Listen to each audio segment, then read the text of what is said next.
இந்த அனைத்து எம்பிகளுக்கான இந்த கூட்டம் பார்த்திங்கன்னா ரொம்ப ஒரு முக்கியமான விஷயத்தை பற்றியான பேசுகிறதுக்கான விஷயம். நம்ம டீலிமிட்டேஷன் பற்றி கடந்த காலங்களில் திமுகவே இந்த மாதிரி ஒரு அனைத்து கட்சி கூட்டத்தை அவங்க கூட்டியிருக்கிறாங்க. அது நம்ம தமிழக வெற்றி கழகம் சார்பில் நம்மளும் போய் பங்கெடுத்துருக்கோம். இந்த நேரத்தில் நம்ம ஒரு முதலமைச்சர் அவர்கள் ஒரு முக்கியமான இந்த பிரச்சனையை பற்றி பேசுகிறப்ப தமிழக மக்கள் என்ன எதிர்பார்க்குறாங்கன்னா, நம்ம இந்த ஒரு மாநில உரிமை சார்ந்த விஷயத்தில் அனைத்து கட்சிகளும் ஒரே அணியில் இருக்கணுங்கிறது தான் எதிர்பார்க்குறாங்க. அவங்க வராமல் இருக்கிறது அவங்களை மக்கள் தெரிஞ்சுக்கிறதுக்கு ஒரு வாய்ப்பாக தான் இருக்குன்னு தான் நம்ம பார்க்குறோம்.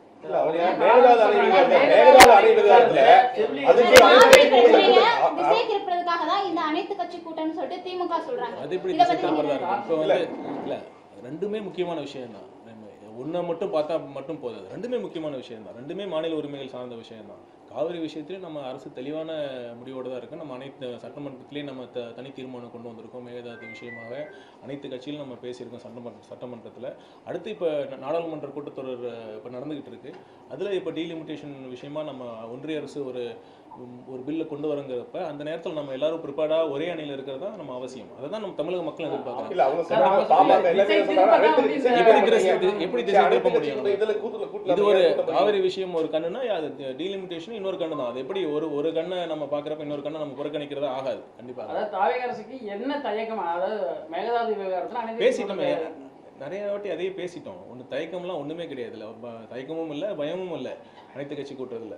இது ஒரு வாய்ப்பு தான். பார்த்தீங்கன்னா மேகதாது விஷயமாகவும் காவிரி விஷயமாகவும் ஏற்கனவே நம்ம ஆக்சுவலாக பார்த்தீங்கன்னா முதல் கூட்டத்தொடரிலே முதலமைச்சர் அவர்கள் ஒரு தீர்மானம் கொண்டு வந்திருக்காரு.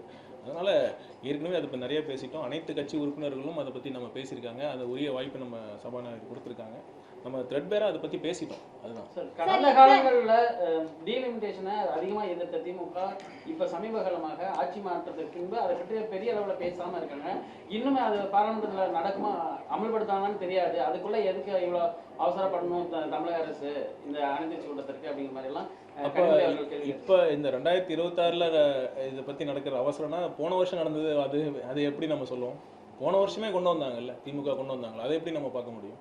இல்லை, நாம் என்ன சொல்லணும்னா போன வருஷம் திமுக கொண்டு வந்த அனைத்து கட்சி கூட்டத்தும் அதுவும் சரியான விஷயம்தான். இப்பொழுதும் நம்ம மாண்புமிகு முதலமைச்சர் அவர்கள் ஒரு அழைப்பு விடுத்திருக்கிற இந்த அனைத்து கட்சி கூட்டமும் சரியானது தான், அவசியமானது தான்.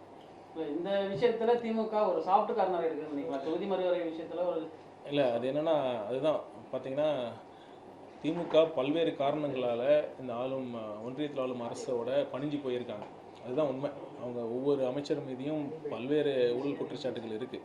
அது வந்து அவங்க காலத்தின் கட்டாயமாக இருக்குது. ஸோ கண்டிப்பாக அவங்க எப்பொழுது காங்கிரஸ் வெளியே வந்ததோ அவங்களுக்கு ஒரு நல்ல ஒரு காரணம் கிடைச்சிருக்கு. அவ்வளோதான். காங்கிரஸ் வெளியே வந்தது அவங்களுக்கு ஒரு நல்ல காரணம். அதை உண்மையிலே அவங்க உள்ளுக்குள்ளே அவங்கெல்லாம் சந்தோஷமாக தான் இருப்பாங்க. எப்போ பிஜேபி பக்கம் போகலாம் அவங்கள காப்பாற்றிக்கிறதுக்காக, அவங்க மேலே இருக்கிற ஊழல் குற்றச்சாட்டுகளும் தப்பிக்கிறதுக்காக இது ஒரு நல்ல வாய்ப்பாக தான் அவங்க பார்ப்பாங்க. இல்லை, சட்ட முன்வடி வந்து கையில் கிடைக்கல. அப்படி இருக்கும்போது ஏன் அவசரப்படுறாங்க? கனிமொழி என்ன சொல்றாங்கன்னா, சட்ட முன்வடி கையில் கிடைக்கல, அதை நிறைவேற்றுவாங்கன்னு அதிகாரப்பூர்வமா தெரியல. அதுக்கு முன்னாடி ஏன் தமிழக அரசு அவசரப்படுறாங்கிற மாதிரி ஒரு கேள்வி எழுப்புறாங்க. சரி, இப்போ அவசரம்னா போன வருஷம் நடந்தது என்னன்னு சொல்லுவீங்க? அப்போ ஏன் அந்த கேள்வி கேட்கல? அப்போ வந்து ஆரம்ப கட்டத்தில் தான் அந்த பேச்சுவார்த்தை இருந்தது. இப்போ போன வருஷம் மட்டும் எதுக்கு நம்ம நடத்தணும்ல? அப்போ நம்ம தமிழக வெற்றி கழகம் சார்ந்த நம்ம அமைச்சர் போனாங்கல்ல, நம்ம பொதுச் செயலாளர் போய் கலந்துக்கிட்டாங்கல்ல. அதுதான் மக்கள் எதிர்பார்க்குறாங்க. அதாவது இந்த மாதிரி விஷயங்கள் அரசியல் காரணங்கள்லாம் நம்ம தவிர்த்துட்டு மாநில உரிமையில் சார்ந்த விஷயத்தில் அனைத்து கட்சியும் ஒரே அணியில் இருக்கணும்னு தான் மக்கள் எதிர்பார்க்குறாங்க.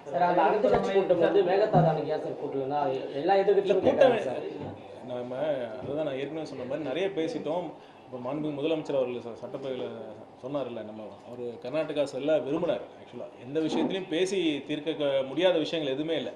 அந்த மாதிரி விஷயங்கள்னால தான் நம்ம பண்ண முடியலையே ஒழிய, அந்த டைம் லாஜிஸ்டிக்ஸ் விஷயமால தான் பண்ண முடியலையே ஒழிய பேசக்கூடாது அப்படிலாம் எந்த ஒரு விஷயமும் கிடையாது. பருவமழை காலத்தை எதிர்கொள்வதற்கு நம்ம எந்த அளவுக்கு மருத்துவத்துறை தயாராகி வருகிறது? டெங்கு கட்டுப்பாடு எப்படி சார்? இப்போ இந்த பருவ காலம் தொடர்பான விஷயங்கள் பார்த்தீங்கன்னா, சென்ற வாரம் 2-3 நாட்களுக்கு முன்னாடி நம்ம ஓமந்தூரார் அரசு மருத்துவமனையில் அனைத்து இணை இயக்குநர்கள் மற்றும் ஊரக வளர்ச்சித்துறையிலிருந்து அந்த இணை அசிஸ்டன்ட் டைரக்டர்ஸ் எல்லாருமே மாநிலத்திலேருந்து அனைத்து மாவட்டத்திலிருந்து வந்திருந்தாங்க. அவங்களுடைய நம்ம ஒரு கலந்தாலோசனை கூட்டம் நடந்தது. அதுக்கு ஊரக வளர்ச்சித்துறை அமைச்சர் அவர்களும் நானும் கலந்துக்கிட்டோம். அதுக்கு என்னென்ன முன்னெச்சரிக்கை நடவடிக்கைகள்லாம் மேற்கொள்ளணும் அப்படின்னு பேசியிருக்கோம். கண்டிப்பாக அரசு தயாராக இருக்கிறது. சென்னையில் வந்து கடந்த ஆட்சி காலத்தில் மழைநீர் வடிகால் பணிகள் வந்து துவங்கப்பட்டு 90% மேல முடிவடைஞ்சுன்னு சொல்லிட்டே வந்தாங்க. 90 சென்னையில வந்து எத்தனை சதவீதம் முடிஞ்சிருக்கு அது வந்து இல்ல அது நம்ம 95 60 70 பர்சன்டேஜ் மாறி 90 வந்துருச்சா? இல்ல அவங்க சொல்லியிருந்தாங்க 70 50 90 அந்த மாதிரி இப்போ வர இருக்கிற பருவமழைக்கு ஏன்னா நம்ம சென்னையில வந்து ஒரு மழை வந்துச்சுன்னா எதிர்கொள்வதற்கான அந்த பணிகள் வந்து முடிஞ்சிருக்கா. ஏன்னா இன்னும் நிறைய இடத்துல பணி நடந்துட்டு தான் இருக்கு. அது கடந்த ஆட்சியில் இருக்குது. என்ன ஆமா, இது பாத்தீங்கன்னா ஒரு பெரிய பிரச்சனை. திட்டமிடாத 4000 கோடி அதுல ஒரு பிளான் பண்ணாம சிட்டி வளர்ச்சி அடைஞ்சது தான் உண்மை. நீங்க உங்களுக்கு எல்லாருமே ஒத்துப்பீங்கன்னு நினைக்கிறேன். 60 ஆண்டுகள்ல எந்தவித திட்டமிடலுமே இல்லை. பார்த்தீங்கன்னா அப்படியே நிறைய இடங்கள்ல நீர்நிலைகளில் நம்ம அப்ரூவல் கொடுத்துருக்குறோம். லோ லேயிங் நம்ம இருக்கிற இடத்துல தண்ணி வரல, தண்ணி இருக்கிற ஏரியாவில் தான் நம்ம வீடு கட்டிக்கிறோம். அந்த மாதிரி தான் ஒரு சுச்சுவேஷனாக இருக்குது. இதை நம்ம சரி செய்யணும்னா ஒரு நீண்டகால திட்டம் தேவை, ஒரு மாஸ்டர் பிளான் கண்டிப்பாக தேவை. சென்னைக்குன்னு ஒரு விஷன் தேவை. விஷன் டாக்குமெண்ட் நம்ம ரெடி பண்ணிட்டு இருக்கோம். கண்டிப்பாக ஒன்றே ஒன்று விஷயம் சொல்கிறேன். இதில் வந்து எங்களுடைய நோக்கம் ரொம்ப தெளிவாக இருக்குது. நேர்மறையான எண்ணங்கள் மட்டும்தான் இருக்குது. வேறு எந்தவித நோக்கமும் கிடையாது. முன்னாடிலாம் பார்த்தீங்கன்னா ஒரு இந்த மாதிரி ஒரு எந்த திட்டம், இந்த திட்டம் மட்டும் இல்லை, ஒரு மழைநீர் வடிகால் திட்டமாக இருந்தாலும் சரி, அதில் எந்த அளவுக்கு பார்ட்டி ஃபண்ட் போகணுங்கிறது தான் மெயின் எய்மாக இருக்கும். அந்த மாதிரிலாம் இல்லாமல் எந்த திட்டத்திற்கான எவ்வளோ நிதி ஒதுக்கீடு நம்ம பண்ணுறோமோ அது முழுதும் அந்த பணிக்காக செலவிடப்படும். அந்த நோக்கம் எங்களுக்கு சரியா இருக்கு. கண்டிப்பாக பாருங்க, ஒரு நல்ல மாற்றம் ஒரு சட்டமன்ற உறுப்பினர் மேல ஒரு தாவேகா கட்சியை சார்ந்த ஒரு நிர்வாகி வந்து கம்ப்ளைண்ட் கொடுத்துட்டு தான் இருக்காங்க.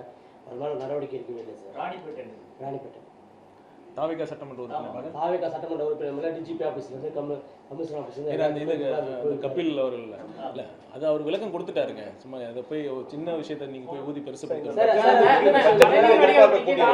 சுகாதாரத்துறை வந்து ஒரு பெரிய துறையா இருக்கு. என்ன மாதிரி எதிர்பார்ப்பு, என்ன மாதிரி இருக்குன்னு நினைக்கிறேன். சுகாதாரத்துறைக்கான மானிய கோரிக்கை வந்து 17ஆம் தேதி இருக்கு. கண்டிப்பாக நிறைய அறிவிப்புகளை நம்ம பிளான் பண்றோம். முதலமைச்சர் அவர்களுடைய அறிவுறுத்தலின் பேரில் மருத்துவத்துறையை மேலும் மேம்படுத்தணும், அனைத்து மக்களுக்கும் ஒரு தரமான மருத்துவ சிகிச்சை அளிக்கணுங்கிறது ஒரு நோக்கமாக இருக்குது. கண்டிப்பாக நீங்கள் நிறைய விஷயங்கள் நீங்கள் எதிர்பார்க்கலாம். ஒரு சிறப்பான ஒரு முன்னெடுப்பாக போராட்டம் நடத்திட்டு இருக்கிறாங்க. ஒரு 3 கோரிக்கை இருந்துச்சு. ஸோ அது வந்து 204 வந்து ரத்து செய்யணும். செவிலியர் ஆஃபீஸர் நர்சிங் ஆஃபீஸர் பேர் மாற்றணும்னு சொல்லி கோரிக்கை வச்சுருக்காங்க. நம்ம பண்ணிட்டு இருக்கோம். அதோட முக்கியமான கோரிக்கை அவங்க பணி டெம்பரரியாக ஒர்க் பண்ணிட்டு இருக்காங்க. பணி இது டைம் ஸ்கேலில் கொண்டு வரணுங்கிறது அவங்களுடைய இதாக இருக்குது.